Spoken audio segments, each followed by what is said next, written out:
¿Cómo están? Buenas noches. Comenzamos Tiempos Violentos en las pantallas de VIX. Una nueva semana de programa. La corrupción entra de lleno en la agenda de los chilenos. La encuesta Pulso Ciudadano sitúa este flagelo en el tercer lugar de mayor preocupación con un 26% de las menciones, solo superado por la delincuencia y la inflación.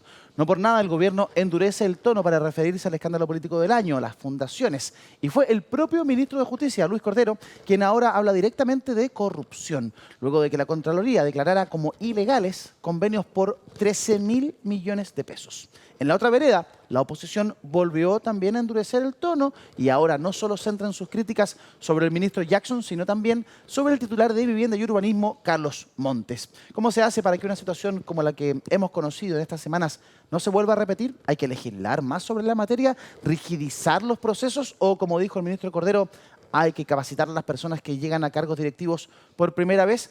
Porque si tenemos que capacitar a las personas y enseñarles lo que es correcto o incorrecto, simplemente estamos a años luz de tener un país probo y alejado de la amenaza de la corrupción. Buenas noches, bienvenidas, bienvenidos. Hoy nos acompañan Marcelo Díaz, Camilo Morán y la consejera regional por Valparaíso, Natalie Campuzano. Comenzamos. Autoridad que hay antecedentes de que no actuó correctamente, se le ha pedido la renuncia y se le ha pedido el cargo. Cada vez que hay un elemento que amerita analizar, investigar si se cometió una irregularidad, se han entregado los antecedentes a la Fiscalía, se le han traspasado al Consejo de Defensa del Estado para que se investigue. O sea, es un gobierno muy proactivo ante estos hechos. Así vamos a seguir siendo, pero lo hacemos con el norte de aclarar las cosas y de resolver las cosas, y no de dar en el gusto al que grita más fuerte. Ahí estaba la ministra del Interior, Carolina Toá, ¿cierto?, en plena actividad de los Panamericanos, refiriéndose, por supuesto, a la materia de interés chileno, el caso de fundaciones y también las renuncias y salidas de autoridades a partir de estos casos escandalosos. Buenas noches, Mauricio Daza. ¿Cómo está usted, amigo mío? Muy bien, aquí con mucho ánimo, empezando una nueva semana de Tiempos Violentos. Vamos a analizar, bueno, la actualidad. No solamente lo que señalaba Eduardo en la introducción, sino también qué es lo que ocurre con la renuncia de la subsecretaria de Cultura, ¿no?, que ha generado algún revuelo. Y otro tema bastante serio. Fíjense, la Contraloría paralizó la toma de razón de los traspasos, de los convenios para traspasar asignaciones directas a entidades sin fines de lucro. Revisó 34 convenios. Imagínense cuántos encontró malos. 29. Los representó, los rechazó. Vamos a ver qué significa esto, mayor detalle acerca de esta noticia y mucho más esta noche acá en Tiempos Violentos. Veíamos a la ministra Carolina Toá. ¿Qué opinan nuestros invitados de esta noche respecto de esas declaraciones? Comenzamos con 10 segundos de Camilo Morán. Camilo. Bueno, este gobierno nos tiene acostumbrados a tiempos violentos, como dice el programa. Y lamentablemente no nos gusta ver a ministros de Estado dando explicaciones en temas que no les corresponden. ¡Uy! Pero además hay un 28% de aprobación todavía que tiene el presidente y eso es preocupante. Algo tiene que hacer la oposición al respecto. ¿Sí? Vamos a conversarlo más adelante. Se nos pasó ahí en el minuto, en los segundos, Camilo, pero se lo respetamos. Hoy día anda con el tema de los tiempos, Camilo. ¿Qué pasa con las declaraciones de Natalie Campuzano, core de Valparaíso, que nos acompaña esta noche? 10 segundos respecto a lo que señalaba la ministra Toá, Natalie. A diferencia de Camilo, a mí no me parece preocupante que los ministros de Estado, en este caso, den declaraciones y esclarezcan estos hechos. Más bien, me parece que es lo que se debe realizar y a diferencia del anterior gobierno que no se realizó en diferentes casos. Pero yo creo que no solamente hay que avanzar en las declaraciones, sino que buscar, en este caso, una ruta concreta para poder despejar esto. Perfecto. Tanto en este momento como a futuro. Perfecto. Son 10 segundos, se los recuerdo, queridos invitados. Marcelo Díaz, exministro de Estado, nos acompaña. Además, siempre muy ordenado, muy disciplinado. Estoy seguro que lo va a respetar. Marcelo, 10 segundos para usted. Muchas gracias. Yo creo que ese es el contenido, ese es el mensaje que el gobierno tiene que transmitir. Mensaje, pero también hechos concretos, acciones en todos los planos políticos, administrativos, de exigencia de responsabilidades, con mucho orden, pero también con mucho temple y mucha prudencia. Perfecto, impecable, ¿ven? Se puede. Oye, el último caso, ¿cierto?, de salida de autoridades tiene que ver con Andrea Gutiérrez, la ex subsecretaria de las Culturas y las Artes, quien renunció el día viernes, renuncia que se hace efectiva durante el día de hoy, ¿cierto? Y ante lo cual también declaraba la ministra del Interior. ¿Todo por qué? Porque ella había validado un convenio con una fundación que había sido su ex empleado. O sea, ella trabajó en una fundación, deja esa fundación, va al gobierno y es en ese contexto en el que ya valida, ¿cierto? Sin abstenerse y sin informar respecto de este convenio, un convenio con esta fundación en particular. Ahí está, subsecretaria de las Culturas, Andrea Gutiérrez renuncia y el presidente ordena además un sumario en su contra. Fue por la adjudicación de recursos a una corporación de la que ella había sido directora. Cabe destacar que durante su gestión, organizaciones de funcionarios ya habían solicitado su salida. ¿Correspondía a todas luces la salida de la subsecretaria Gutiérrez, Marcelo? A ver, creo que hay que hacer una precisión. El Ministerio de la Cultura es un ministerio distinto, complejo. No se parece a otros ministerios. De partida tiene un conjunto de consejos que integra la sociedad civil, entre ellos el Consejo Audiovisual, donde se habría acordado la aprobación de estos recursos para una organización que es conocida en el mundo de la cultura, que es la Red de Salas de Cine Independiente. El sector de la cultura probablemente fue uno de los más golpeados durante la pandemia, por tanto había un compromiso del gobierno anterior. Yo presidí la Comisión de Cultura, la integré durante 4 años, de apoyar especialmente al sector cultural, y dentro de eso aprobamos en la ley de presupuesto fondos específicos para transferencias directas, para lo que aquí se hizo.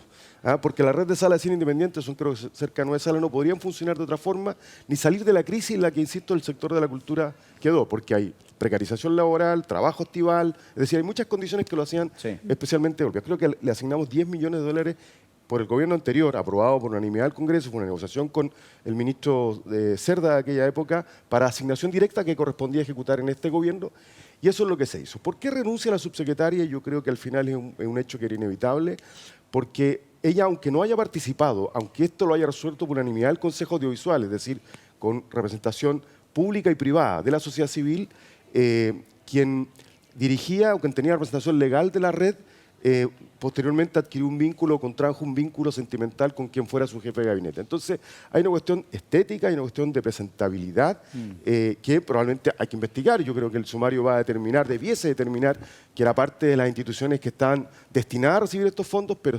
estéticamente, evidentemente, generó un conflicto político, y esos conflictos políticos se asumen políticamente y la subsecretaria renuncia. Claro, en el fondo, para que a todo el mundo le quede claro, el convenio en sí no está en cuestión. No está en cuestión. Es la forma del actuar respecto de la subsecretaria Gutiérrez. El ministro Cordero habló de esta situación también. Revisamos la declaración del ministro Cordero. Ahí está, por la salida de subsecretaria de las Culturas.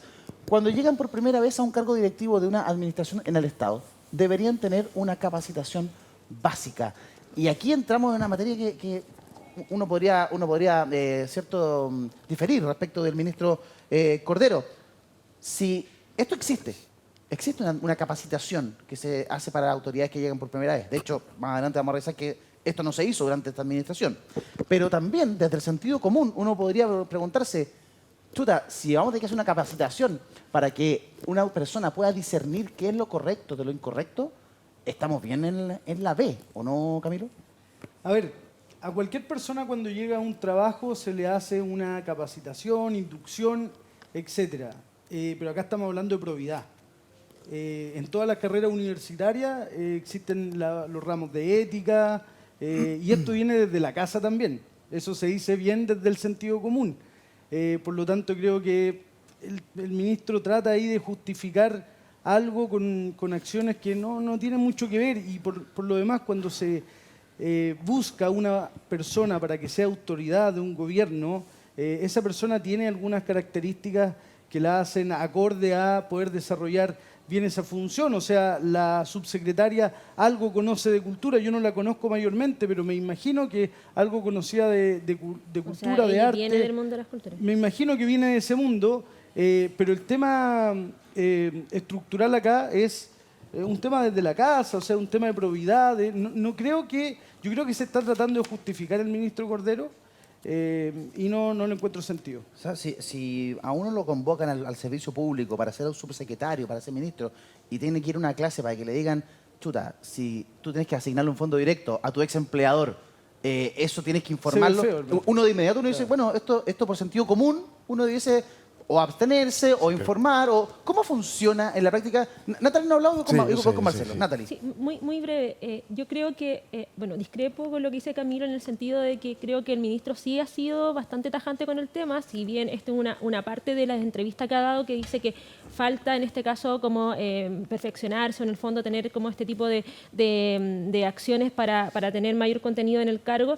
Creo que sin duda es necesario, pero también yo entiendo que el ministro también lo indica desde cómo va evolucionando también temas del Estado. Por ejemplo, el tema de la asignación directa o el trato directo que hoy día está tan en cuestión, nace también con un sentido, y ahí bien lo explicaba Marcelo, a raíz incluso que se utilizó mucho con el tema de la pandemia y entre otros aspectos, que esta es un mecanismo mucho más rápido, más directo.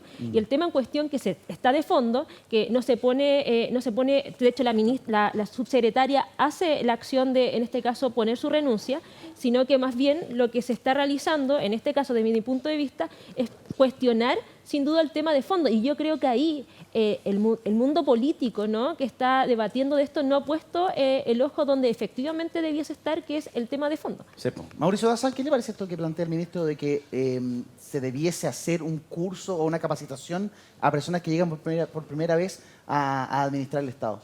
Yo creo que siempre es bueno hacer esos cursos, digamos, pero ese argumento no justifica lo que ocurrió acá. Este es un tema de cultura general y de sentido común. O sea, si yo estuve a cargo y fui director de una entidad y después asumo un rol en el Estado y tengo que intervenir de cualquier forma en la asignación de recursos a esa misma entidad, bueno, a uno a lo menos le surge una duda. Ahora estas autoridades no están solas en el mundo, porque todos estos órganos públicos tienen unidades jurídicas. Entonces, ¿qué es lo que uno hace? Llamará al abogado a cargo, pues le preguntará, ya sabe que, mire, está esta situación. Es sentido común, es como normalmente una persona, ¿no?, se debiese comportar bajo cierto estándar, digamos, de normalidad. Y acá no se cumplió. Y eso a mí me parece que es serio, ¿no? Ahora, bien, esto no tiene que ver con si es que el convenio respectivo está mal o bien asignado. Sí. No hay ningún antecedente de que los dineros hayan sido mal otorgados y mal ejecutados. Para nada. Pero sí habla de que tenemos una autoridad que carece de sentido común. Y creo que ese es un estándar que debemos respetar. Ahora se dirá, oiga, pero ¿y el curso? No, sería bueno que tuvieran un curso. Resulta que ahora la Contraloría, el día de hoy, aclaró lo siguiente. Dijo, mire, ¿sabe qué? La administración del presidente Boric, el año 2022, decidió no materializar una capacitación que realiza el Centro de Estudio de Administración del Estado. Según información confirmada, ahí está, Contraloría afirma que funcionarios de gobierno no tomaron curso de Administración Pública y Probidad. Por un tema de agenda. O sea, además, entonces, no puede ser que ahora aparezcan diciendo, ¿sabe qué? Oye, es que sería bueno que tuvieran un curso, Sí. po, si Ahora, no lo tomaron. Espera, solamente para Sí, terminar dale. la idea. Sí. Autoridades de gobierno anteriores sí lo tomaron. Sí, en Bachelet y también en Piñera. Marcelo Díaz, tú has sido gobierno, tú tienes experiencia en la materia, por eso quiero entender cómo opera en la realidad, porque en el papel aparece una cosa que realmente en la práctica parece que no se da. Sí, voy a ¿Cómo ser es la cosa? súper políticamente incorrecto como me permite mi nueva realidad. Estuve este fin de semana en La Serena y recordaba mi primer cargo público, que fue gobernador provincial en la provincia de Elqui. Llegué y tenía 3.000 contratos para firmar, 3.000 finiquitos para firmar, 3.000 contratos para firmar, los proempleo. Recuerdo una vez estaba la primera semana hasta las 3, 4 de la mañana firmando papel y revisándolo, y desesperado, no entendía nada, tenía 29 años. Y bueno, me apliqué, al final hice una buena gestión según el Ministerio Interior y no fracasé ni terminé ningún... Pero en ese momento yo pensé en una frase, y cuando me pruebo unos zapatos tengo que asegurarme que me quedan bien. Si me quedan mal, no me los pongo, compro otro. Lo mismo pasa acá, porque yo no recuerdo esos cargos, me alegra que existan hoy día, pero uno tiene que también tomar el peso de la responsabilidad que asume. Entonces, las inducciones se hacen, yo creo que a eso es lo que se refiere el ministro Cordero y está bien, no conocía la existencia de estos cursos, a mí no me lo ofrecieron jamás, pero voy a ir al caso de nuevo. Hasta donde yo sé, salvo que yo tenga una información errada, en este caso no se reprocha que la subsecretaria haya sido parte de esa organización. Lo que se reprocha es el vínculo de quien fuera su jefe de gabinete con la coordinadora, que son pareja. Porque está regulado cómo se hace en el Estado. Si yo tengo un vínculo con una organización en la que participé, esa organización no está proscrita. Yo tengo un deber, el deber de abstención. Y bien decía Mauricio, los departamentos jurídicos le dijeron a la subsecretaria, hasta donde yo sé, información de prensa, información abierta, no tengo ninguna información privada, usted no debe participar de la sesión del Consejo Judicial que ella preside, o no sé si lo preside, pero del que participa cuando se discute este convenio porque usted fue parte, ella cumplió. Entonces, yo voy a decir, y aquí voy al motivo incorrecto, yo entiendo que ella renuncia para ahorrar un problema. Ejerce responsabilidad política. Me voy porque aquí se quiere utilizar este caso que hasta ahora, según la información conocida, no adolece de ninguna irregularidad. Es una institución que está en la lista de beneficiarios, que tiene existencia previa, que todos los que estamos en la cultura y más allá la conocemos. Es una institución prestigiada, la Red de Salas de Cine Independiente, adquirió fondos por vía trato directo porque así lo acordamos el gobierno anterior en una partida del presupuesto. Claro. 10 millones de dólares para cultura para hacer frente a la crisis, o sea, subsidio directo a la avena para recuperar a uno de los sectores más golpeados por la pandemia. Entonces hasta ahí está todo bien. Claro. Ella no participa. El jefe de gabinete de ningún subsecretario es parte de esas decisiones. Es un consejo, insisto, público o privado.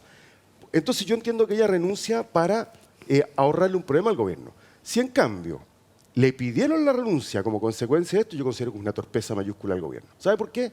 Porque el gobierno termina sometido a lo que la ministra toda decía que no hay que someterse, a la política del que grita más fuerte. Si es por eso, y por eso se le pidió la renuncia, creo que es un error del gobierno y tiene que poner fin a esta... hacerle caso a su ministro del Interior. No hacerle caso al que grita más fuerte. Perdonen. Sí, está perfecto. Ahora, respecto del sumario que instruye el presidente, también me gustaría conocer tu opinión, pero el día de ayer, cuando estaba lanzando, ¿cierto?, el tema de los Panamericanos, estaba también presente el ministro de Cultura, Jaime de Aguirre, cuando se sabe toda esta información. Esto fue lo que declaró el ministro Jaime Aguirre. Ahora no. ¿Pero qué le parece la renuncia de la ex subsecretaria? Después le preguntamos. ¿Pero por qué renunció la ex subsecretaria? Después le preguntamos, por favor. Después, muchas gracias. Gracias, muchachos. Estamos en otra situación ahora. ¿No se refirió usted a la renuncia de la subsecretaria de Cultura, ministro? Digo que respetemos. Eso es lo que no declaró el ministro de Súper Cultura. aclarador el ministro, po. Con eso ya, oye, ya no necesitamos, cerremos el tema. Cerremos el tema porque ya no necesitamos más. Claro. En todo caso, me gustaría agregar una pequeña cosa. Entiendo que también otro reproche era que ella no había informado, por lo menos formalmente, ¿no?, el nexo que había tenido con esta organización. No lo sé. ¿No? Ese también otro reproche que se hace públicamente. Y hay otro tema también. Oiga, no solamente este punto. Tienen la mansa crema, para decirlo suave, en el Ministerio de Cultura hace rato.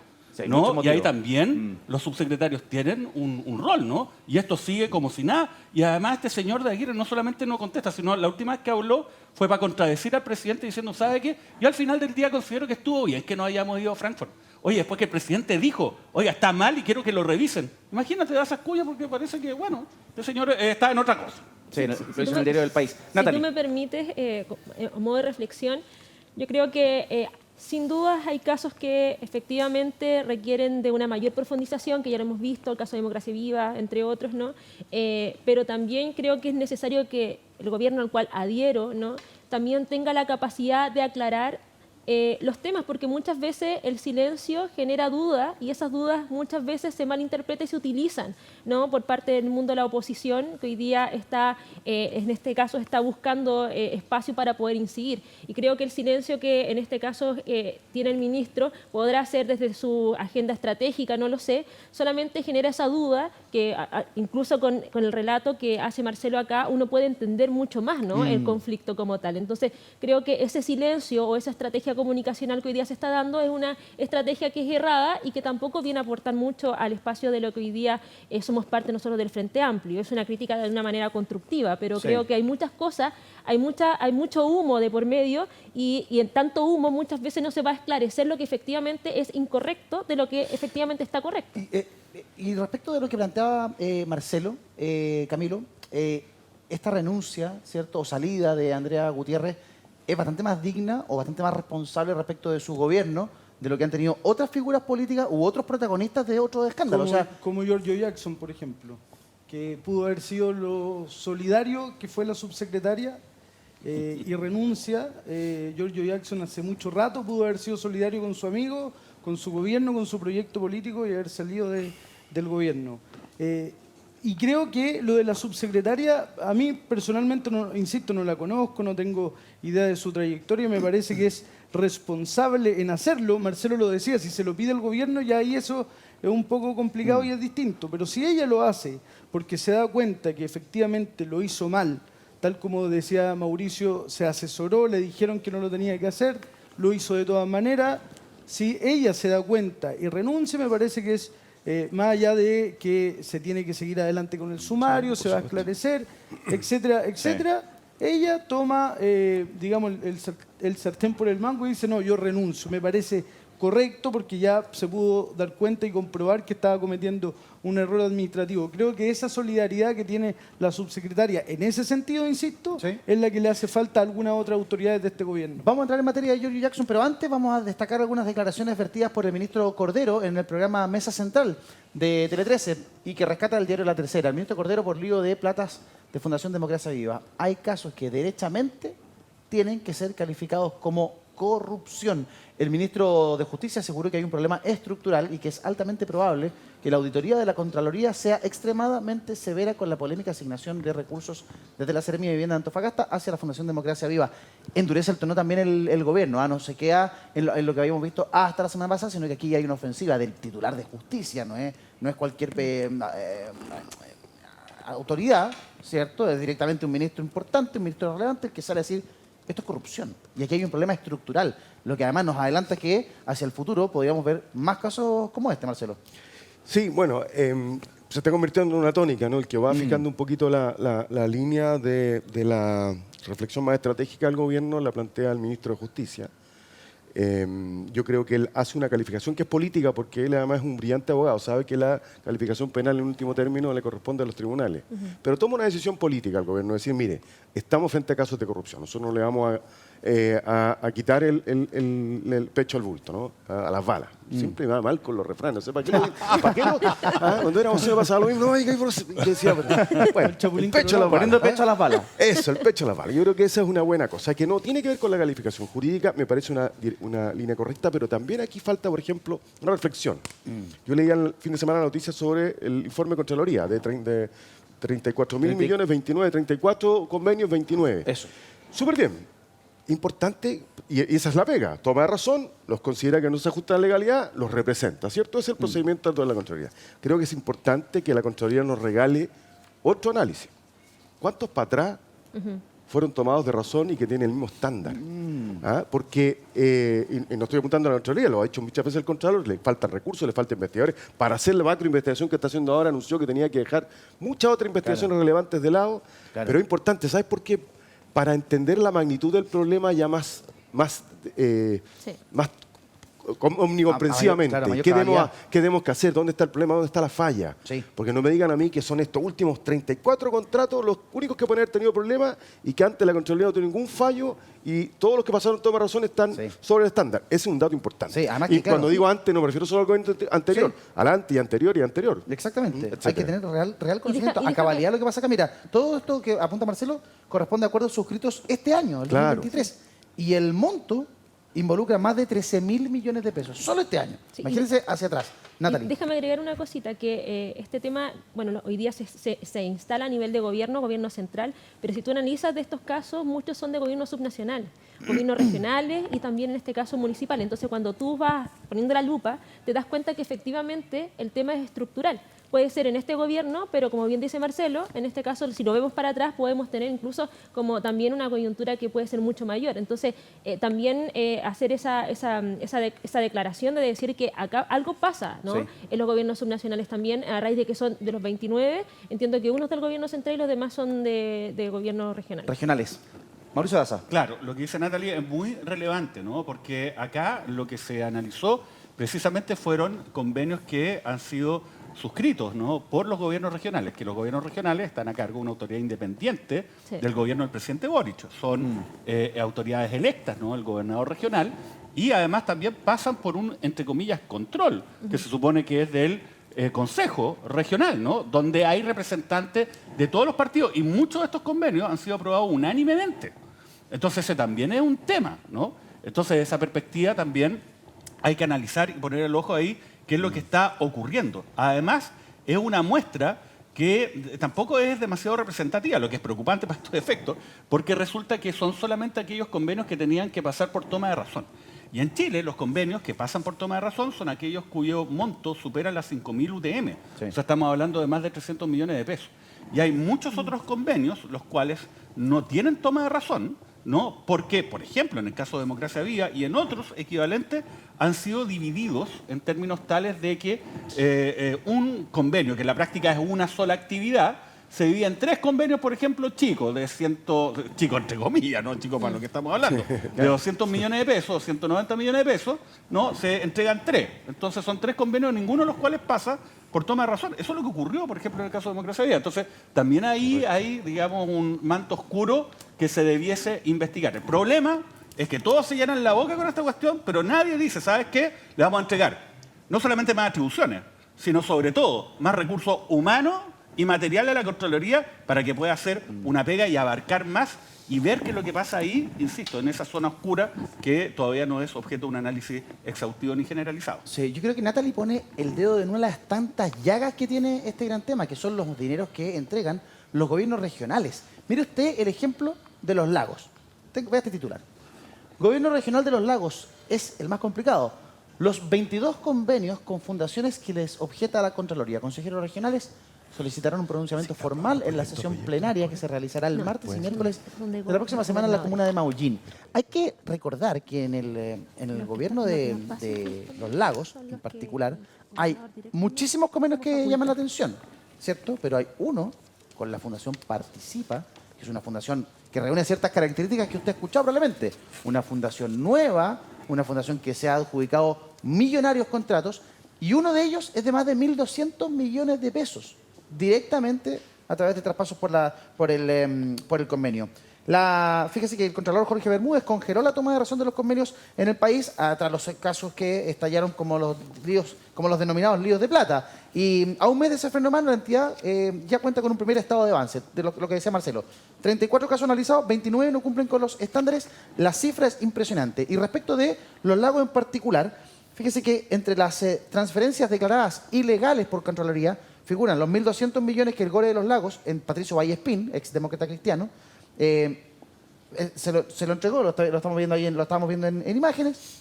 Fíjese, le entregó a la corporación Quiñe Fuxarruca Kimun. Mismo caso ocurre con otras 3 transferencias realizadas a la Fundación Chinquihue por un total de 2.061 millones de pesos. Todos estos convenios son los que indaga la Fiscalía. Es increíble. Aquí está en particular lo de la Fundación Participa. Lo conversamos con CIPER Chile, con el Nico Sepúlveda de CIPER, respecto de la Fundación Participa. Se le aprobó una transferencia de 1.200 millones de pesos. Ahí está la Fundación, el Instagram de la Fundación. Y esta es una ONG que es dirigida por el ex candidato a concejal por el PPD y el PRO, Daniel Ibáñez, y también es parte de la indagatoria que lleva el Ministerio Público. Entonces, cuando en un gobierno regional hay 22 acuerdos cuestionados por cifras que son, la verdad, siderales, uno dice, bueno, ojo con los presupuestos que manejan los gobiernos regionales, que son muy importantes, pero también ojo cómo se entregan. Natalie, tú eres consejera regional. Sí, y gracias por tocar el tema, porque en el fondo acá, bueno, lo decía, hay un tema que es estructural, pero también que se agudiza mucho más como cuando se da esta figura del traspaso de competencia a los gobiernos regionales. Existen 2 mecanismos que se dan para poder transferir recursos. Uno, donde el Pleno en su conjunto, los consejeros regionales votan proyectos que tienen que ver con infraestructura, etcétera, que es parte del Fondo Nacional de Desarrollo Regional. Y otros que tienen una figura que son directamente atribuciones del gobernador o gobernadora, quien sea, que son en este caso de transferencia directa o no, o de trato directo, como le quieran decir, y que tiene que ir con un determinado eje en materia del plan de desarrollo. Y eso es un tema de que hoy, como es relativamente nuevo el traspaso de competencia, tampoco hay figuras de fiscalización, ¿no? O sea, uno como consejero regional puede realizarlo, me imagino que los lagos, lo están realizando, pero aún así existen pocos mecanismos. Más también agregar que hoy día la cantidad de funcionarios que están en los espacios de los gobiernos regionales son bastante poquitos. O sea, hoy día tenemos un traspaso de competencia, una institución nueva que se crea dentro de Chile, pero con funcionarios que son, en este caso... ¿Cuántos funcionarios hay en Valparaíso, en su consejo? En el consejo regional podemos hablar que tenemos 100 funcionarios para 38 comunas, ¿no? Y usted ve eso, 100 funcionarios es muy poquito. Para 38 comunas con diversas temáticas, diversos departamentos, etcétera. Entonces, ahí aún estamos en un proceso en Chile de traspaso de competencia. Ahora, sin duda, esto no quiere y no justifica en ningún caso este tipo de acciones que no sabemos si en este caso se hicieron o no la función que tenía esta fundación, etcétera, que eso es otro tema, si cumplieron o no. Pero que efectivamente existen este tipo de mecanismos y por eso agradezco el espacio, porque esto es uno de los temas que yo y otros más colegas a nivel nacional hemos estado levantando, que efectivamente se quiere generar un equilibrio también con la figura del gobernador. Hoy día los consejeros regionales tienen muy pocas facultades de fiscalización frente a la figura hoy día, que la agradecemos y bienvenida, frente a la figura del gobierno regional o el gobernador. De los 29 convenios declarados ilegales en todo el país, 22 tienen origen en la repartición que lidera Vallespín, ¿cierto? Los Lagos, Marcelo. Yo creo que hemos sido, voy a decirlo coloquialmente, pero me voy a ser más riguroso, cicateros, amarretes con el desarrollo de la descentralización. Porque, mira, hasta para instalar al gobernador o gobernadora con el antiguo intendente y delegado, hubo disputa que tuvo el quinto piso, el cuarto piso, el tercer piso. Ni siquiera les creamos... Puras mezquindades. Claro, ni siquiera les habilitamos una sede propia, les repartimos un funcionario acá, otro allá. Aún no se aprueba la ley de rentas regionales. Entonces, claro, hay debilidades. Yo entiendo, insisto, yo no quiero partir siempre desde esa lógica. Mi condición de abogado me lo exige, que la Contraloría lo que ha hecho es decir, mire, estos contratos no dan el estándar, los tiene que volver, tienen que revisarse. No están aprobados esos convenios, no han cumplido el trámite de toma razón. Está todo el hoyo negro que dice Mauricio que es verdad. Pero yo creo que hemos sido cicateros, mezquinos, amarrete con los gobiernos regionales, porque los creamos, van en la dirección correcta, con todo el proceso de descentralización que Chile requiere y necesita para que este centralismo permita que las regiones desarrollen sus propias vocaciones y capacidades. Pero ha habido problemas para distribuirse la oficina. El delegado se lo peleó con el gobernador o la gobernadora, que tú en el cuarto, que yo más arriba, que yo tengo más estatus, la repartición de funcionarios, todo el proceso de instalación del gobierno regional que se hizo, hay que decirlo, es un dato objetivo, en el gobierno anterior fue para debilitarlo y no para fortalecerlo. Y esas disputas no han cesado hasta el día de hoy, también hay que hacerse cargo. Entonces, y no se ha aprobado la ley de renta regional, etc. Entonces, no solamente debemos haberlos dotado, y tenemos que dotarlos de infraestructura, de sede, de funcionarios, sino que también de recursos. Pero la contrapartida de eso es darle más atribuciones y más recursos a las contralorías regionales y crear más unidades de fiscalización y control. Porque lo que puede terminar pasando, lo conversábamos con la Natalie, es que al final terminemos como esta historia del sofá de Noto. Digamos, no les pasemos más plata, se detiene la descentralización, se vuelve a centralizar todo en Santiago, más riesgos de ineficacia, porque no hacemos lo que hay que hacer. Y a veces, para hacer las cosas bien, se requiere no solamente inteligencia y capacidad, sino que también recursos. Y aquí faltan recursos. Es muy difícil hacer las cosas bien, Mauricio. Hay que hacer lo que yo preguntaba al principio del programa, hay que hacer una vuelta legislativa, hay que rigidizar normas, o se puede de una manera práctica y rápida solucionar este problema de cara, no sé, al menos el presupuesto 2024.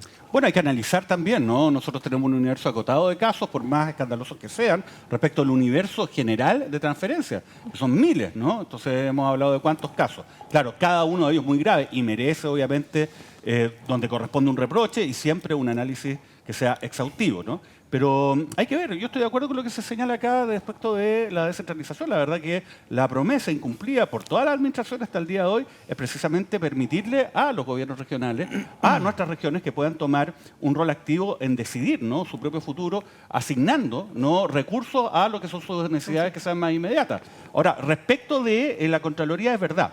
Hay que entregarle recursos a las Contralorías regionales, pero siempre entendiendo, y esta es mi opinión, que tiene que haber una Contraloría fuerte a nivel nacional. ¿Por qué? Porque si no, la posibilidad de captura a nivel local es mucho más fuerte, ¿no? Entonces es más fácil, para decirlo en buen chileno, arreglarse a alguien, digamos, en una región, en una comuna, que son grupos mucho más acotados, ¿no?, que hacer lo mismo respecto de un órgano que debiese operar de manera central, fuerte, pero también desconcentrada y descentralizada según lo que corresponda al diseño. Ahora, un tema, porque acá se hablaba de estándares, ¿no? La Contraloría rechazó estos convenios, ¿verdad? Pero no lo hizo porque se le ocurrió, sino fíjense lo que señala, dice, no hay cumplimiento de estándares. Dentro de esto dice, mire, ¿sabes lo que pasa? Que estas fundaciones presentan giros demasiado amplios. Fíjese cuáles son los giros. Había unas corporaciones, fundaciones que decían que básicamente su actividad es dedicarse a ayudar al prójimo. Bueno, mi giro. Ese es mi giro. Pero qué maravilloso, ayudar al prójimo. Ese era el giro. O sea, ahí te cabe lo que sea, claro, ¿no? Ayudar al prójimo es cualquier cosa.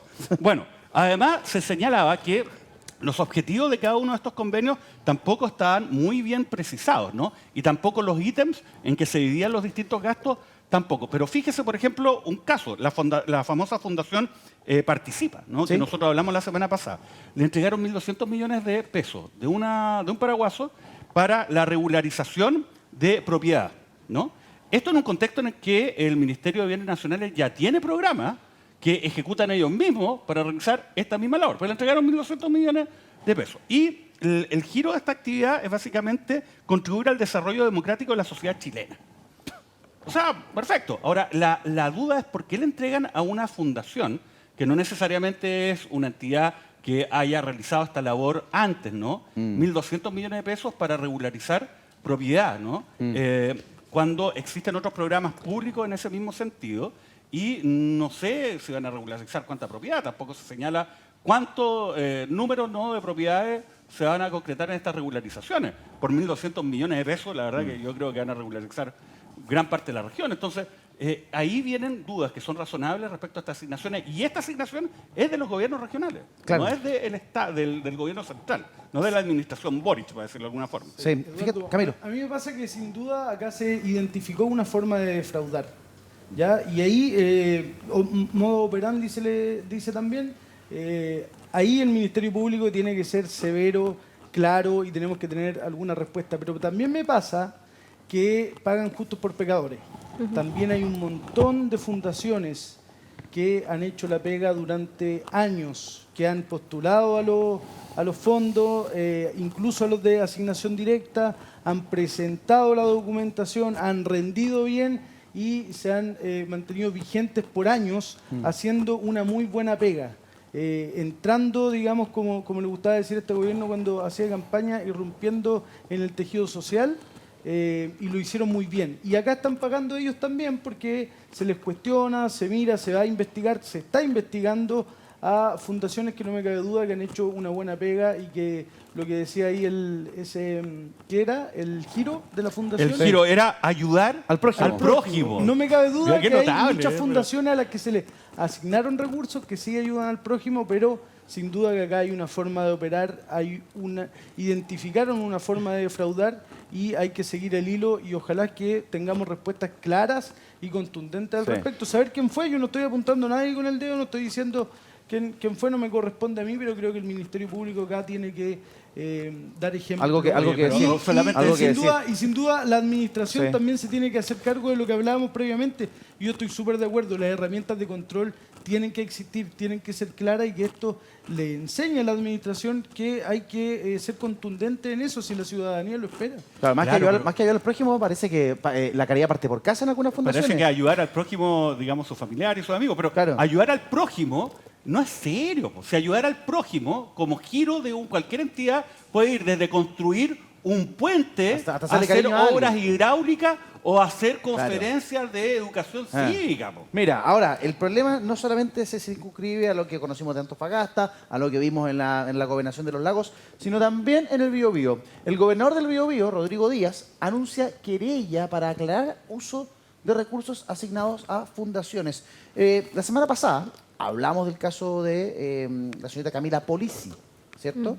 A partir de ella, bueno, entre comillas, arrendó una fundación para traspasar dinero y lo último que conocimos de todo esto, lo habría hecho, lo último que conocimos y que es un hecho es que se filtra un audio de esta señorita Polisi llamando a un hombre clave, una persona clave en la investigación e invitándolo a olvidar.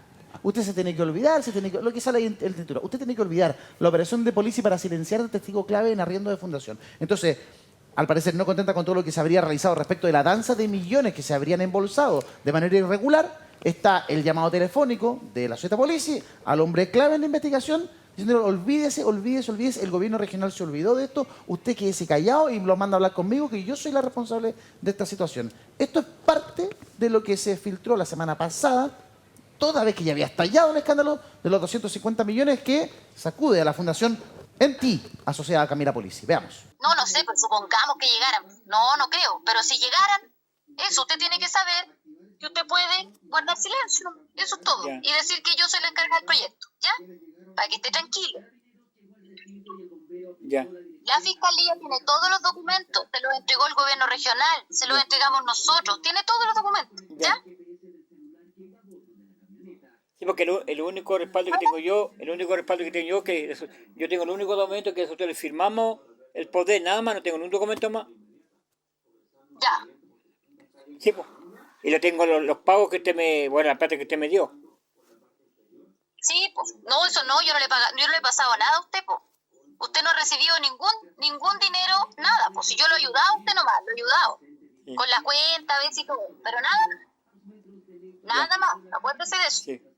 Pero que el gobierno sabe eso, el CORE sabe eso. El CORE si el CORE sabe. No, don Gerardo, no se confunda, no. ¿Se acuerda cuando yo la fui a acusar? Sí, pero no la ven.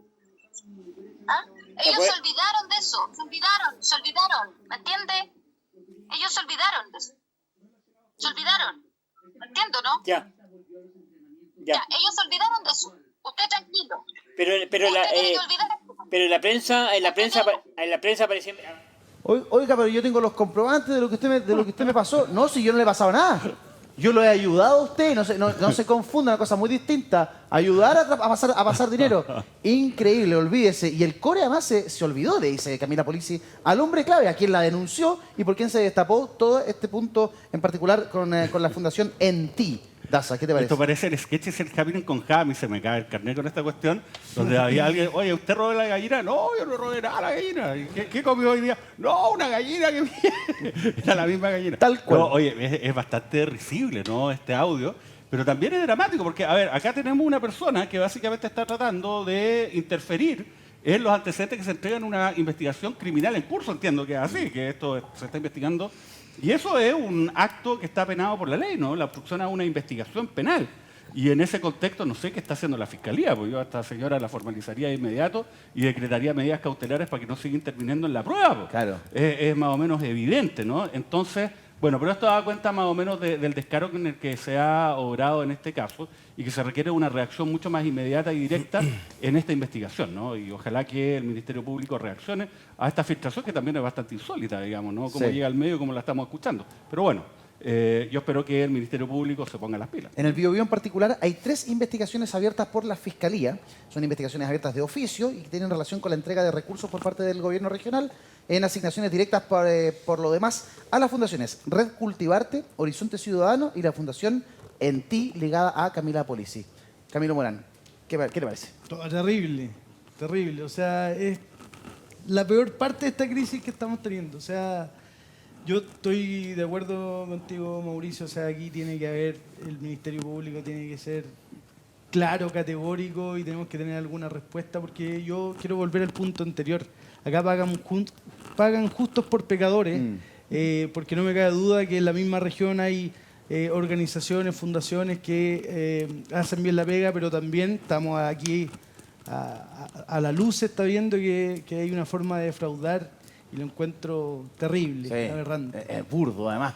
Natalie, ¿se puede de manera medianamente sencilla determinar cuáles son las fundaciones que hacen bien el trabajo, que no tienen ningún problema, versus las que no? ¿O hay que someter a una revisión exhaustiva a todas las fundaciones para poder determinar cuáles las que sí y cuáles las que no? A ver, mira, para ser súper clara, existen varios mecanismos de cómo participan los órganos intermedios, ¿no? En este caso con los gobiernos regionales. Una tiene que ver con los proyectos de participación, que son de un presupuesto de 4 millones, etcétera, que hay una fecha de postulación, etcétera, en los gobiernos regionales, que hay una base de por medio que sí, en este caso Contraloría sí toma, en este caso sí la acoge y luego de eso se hace el llamado. Luego hay otro tipo de mecanismo que lo vota el Consejo Regional en su conjunto a través de fundaciones, organizaciones que se levantan proyectos importantes para la región. ¿Cuál es el mecanismo actual? Y quiero ser súper sincera, el mecanismo es la trayectoria de aquellas, principalmente esa es la forma que se evalúa, y la parte técnica, que ahí están los funcionarios, evalúan en este caso el proyecto técnico. Y por eso para nosotros, como espacios regionales, indicamos que es muy importante tener profesionales que en este caso tengan las capacitaciones, pero también que hay un cuerpo, ¿no? Que en el fondo también proteja y lleve en este caso la conducción de determinados proyectos que son muy importantes desde el inicio hasta el final. Por ejemplo, también los gobiernos regionales transfieren recursos, por ejemplo, a lo que es FOSIS, Cercotec, etcétera, y también hay una carencia de funcionarios, no de calidad de funcionarios, sino que la capacidad de trabajo para poder seguir, por ejemplo, los fondos que se le transfieren a FOSIS, por ejemplo. Que también hay un tema ahí que FOSIS es muy importante para muchas personas, pero no sabemos si efectivamente esa política pública es eficaz y eficiente, ¿no? Entonces yo creo que ahí hay un tema de fondo, y quiero volver a repetir, que hay que fortalecer a los gobiernos regionales, fiscalizando, como ya se ha dicho, pero también en este caso generando también mayor... solamente datos, para que sepan, los gobiernos regionales tienen menos funcionarios que las municipalidades. Y los gobiernos regionales... ¿No será bueno externalizar los servicios? Y tener ¿Como fundaciones, dices tú? Tener mayor cantidad de funcionarios tampoco garantiza probidad. No, por eso hablo también de capacitación. Que tienen capacitación. muchísimos funcionarios, los niveles de corrupción son escandalosos.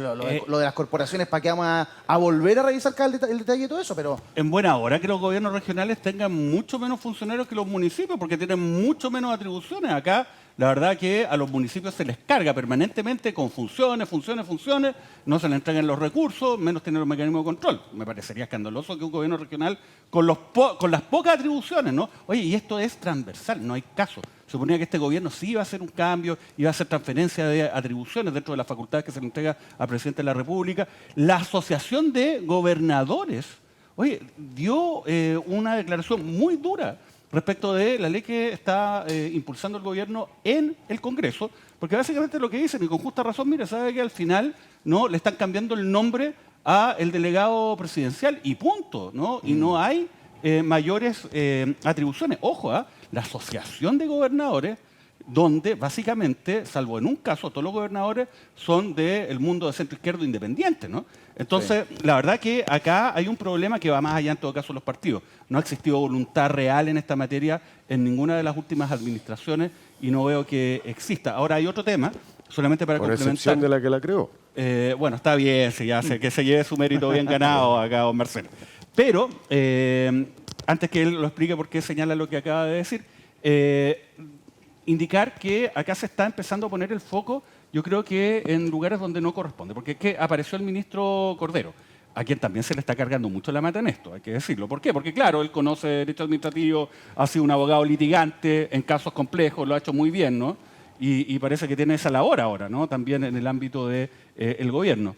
Que ha señalado, mire, que acá uno de los problemas es que se puede armar una fundación como una empresa en un día, ¿no? Yo no creo que el problema sea la posibilidad de que las personas se organicen para armar corporaciones o fundaciones rápidamente. El problema es cómo obtienen los recursos, sobre todo cuando del Estado, y ahí tiene que ser colocado el foco, ¿no? Donde exista mayor rigor o mayor control. Oye, tampoco hay que ser un experto en derecho administrativo para saber, ¿no? De que si tú tienes una fundación que lleva 5 meses, 6 meses, ¿no? De creación, que nunca ha hecho un determinado proyecto que es más o menos complejo, ¿no?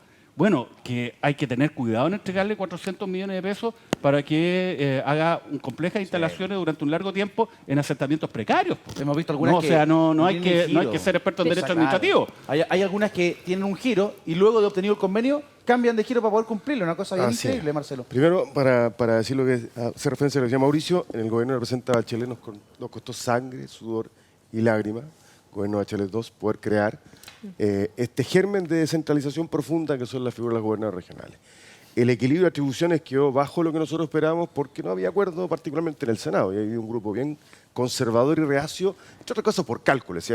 Me van a crecer los enanos, me van a venir a competir acá. Básicamente eso es lo que planeaba, no todos, pero la mayoría de los senadores. Miedo a la competencia en el feudo. Y ahora, miedo del centralismo, que es atávico, a entregarle a las regiones el poder. Por eso me preocupa que esta crisis devenga en que les cortamos más atribuciones.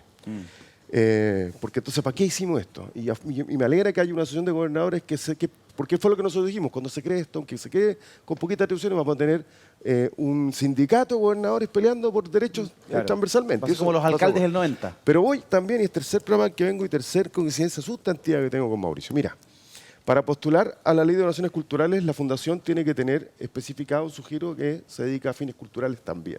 Si no, no puede postular. Segundo, no hay que tener al Contralor General en la oficina para saber que una fundación una fundación que nunca ha hecho un proyecto, ¿puede postular un proyecto? Sí. ¿Puede ganarse un proyecto? Sí. ¿Hay delito con que una fundación que nunca ha hecho nada se le asigne un proyecto? No. ¿Se le puede asignar un proyecto de alta complejidad de alto monto? No. No. Y eso es un juicio, una evaluación ni siquiera técnica, de sentido común. No le voy a entregar 500 millones de pesos a una fundación que ha hecho 2 proyectos de 50 lucas. Claro. Pero le puedo entregar un proyecto más pequeño, de 300.000, 500. Hay casos en que el Estado requiere la participación de terceros, pero hay otros casos en que los terceros buscan al Estado. El Consejo el Comité de Naciones Culturales es plural, un representante del Senado, la Cámara de Comercio de Santiago, de premios nacionales, universidades. Podría haber mecanismos de control externos, pero también criterio y sentido común, y aquí claramente hay un problema de sentido común. Y lo que escuchamos, eso yo creo que ahí es donde asienta la doctrina del ministro Cordero. Eso es corrupción. ¿Cuál tipo penal específico? Los tribunales tendrán que determinarlo, el fiscal podrá perseguirlo, pero claramente eso es la intención de ocultar pruebas. ¿Ah? Y en tiempos en que además se pide fortalecer el rol de la Contraloría General de la República, ¿qué le parece lo que plantea el alcalde Daniel Jadue? Tengo un titular para compartir. Mire. Ahí está en pantalla. Daniel Jadue pide inhabilitar al Contralor Bermúdez, en su caso en particular, porque lo prejuzgó. ¿Hubo prejuicio en lo que planteó el Contralor cuando informa respecto de la situación del alcalde Daniel Jadue? El alcalde se siente prejuzgado y por lo mismo pide la inhabilidad. Camilo Morán, opiniones. Oye, un solo tema del punto se te queda en el tintero. Anterior, sí. Estoy hablando con una consejera regional metropolitana y ella me dice, yo lo dije así como exponiendo una situación, ¿por qué no se puede externalizar ciertos servicios respecto, por ejemplo, a los fondos 8% que acaban de cerrar en la región metropolitana? Y ella me dice que sí se externalizó la revisión de estos servicios con la Universidad de Chile. Ah, mira. Por lo tanto, ahí hay un dato nuevo. O sea, la Universidad de Chile fue quien revisó todos los proyectos que llegaron, le tiene que haber entregado... un comité. Mediante un comité, las observaciones al gobierno regional y ellos tomaron la decisión de a quienes le entregaron los recursos o no. Yo creo Perfecto. que es una buena salida y creo que hay que investigar esa situación. En varias regiones hasta que terminen creándose organizaciones especializadas en fiscalización. Lo vamos a empezar a licitarlo. Claro. Ahí diría, esto nos pasó con los famosos, con las no me acuerdo si que evaluaban los programas de capacitación laboral. La OTEC. La OTEC. La famosa OTEC. Aquí yo diría, ¿sabe qué? Perfecto, instituciones públicas. No gubernamental. Sí, pero ojo, en Telecom, acreditada. Pero súper breve, en Telecom, por favor, Daza, las platas que se iban a asignar a las comunas, ¿no? Tenían que ser revisadas por el Ministerio de Energía. Y Telecom lo que hizo fue coimearse a la persona que estaba a cargo de revisar estos proyectos. Entonces, que sea estatal o externo no garantiza... se nos va el programa, se nos va el tiempo. Necesito ir al titular y revisar lo que pasa con el alcalde Jadue. ¿Qué le parece, Camilo, que el alcalde pida la inhabilidad del Contralor? No, yo creo que el alcalde Jadue es siempre un extremista, po. Así es su... Siempre, extremista por pedir la inhabilidad del Contralor. Claro, siempre se va al extremo, se siente prejuzgado porque se le hace una condena pública, dice él. Sí, el alcalde Jadue tiene que probar su inocencia en los tribunales. No, pues al revés. Al revés, tienes que probar de que él es culpable.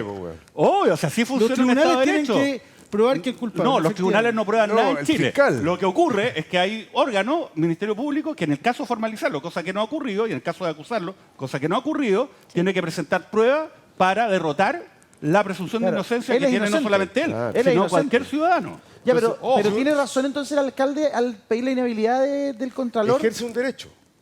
Si él considera que el Contralor, que tiene que llegar a pronunciarse sobre la dimensión administrativa de la investigación que se le sigue, el Contralor prejuzgó, tiene el derecho para que se inhabilite. Hubo un caso en que el Contralor tuvo que finalmente resolver la subcontralora. De hecho, muchas veces hemos escuchado personas que hemos solicitado que se inhabiliten. ¿Y eso se concede en general? En general no. Pero el ejercicio de un derecho. Claro, puede pedirlo. Claro, de ahí que se le dé es otra cosa.